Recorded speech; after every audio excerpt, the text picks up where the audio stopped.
Laura and Michael's world blossomed with joy when little Ethan arrived. Their golden retriever, Max, with his ever-wagging tail and kind eyes, seemed just as smitten with the new family member. However, as Laura's maternity leave neared its end, they reluctantly decided to hire a nanny, settling on Mrs. Helen, whose references were as warm as her smile. In the weeks that followed, something in the house subtly shifted. Max, once the epitome of a gentle giant, started displaying odd behaviors. He would often position himself between Ethan and Mrs. Helen, his usual soft eyes clouded with unease. At times Laura would catch him growling under his breath, a sound so foreign and unsettling in their peaceful home. Laura's heart wrestled with concern and denial. One sleepless night, as she lay listening to the soft whirs and coos of Ethan's baby monitor, an idea struck her. With trembling hands, she rigged a tiny camera amidst the colorful mobile above Ethan's crib. She told herself it was just to ease her mind.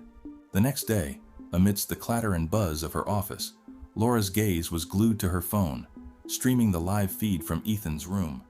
The truth that unfolded was a visceral punch to her gut. Mrs. Helen's face, usually so kind, twisted into a scowl as she harshly shushed Ethan, her words sharp and cold. Max's bark, desperate and protective, formed a stark backdrop to the scene. Laura's heart raced in horror and fury. Grabbing her keys, she rushed home, every traffic light a tormenting delay. She burst through the door to find Max, a loyal sentinel by Ethan's crib. His stance spoke of a guardian, and his eyes were filled with a solemn understanding. Laura scooped Ethan into her arms, his tiny body immediately relaxing against her heartbeat. Mrs. Helen, her mask of warmth fallen, stammered excuses, but Laura's only response was a firm, unwavering call to 911. As the authorities led Mrs. Helen away, Laura sat with Ethan, now lulled into a peaceful sleep in her arms. Max, his duty done, lay down beside them, his tail giving a soft, comforting thump against the floor. In the quiet aftermath, Laura reflected on the harrowing day. The betrayal stung, but it was overshadowed by a profound gratitude for her intuitive bond with Ethan and the unspoken loyalty of Max.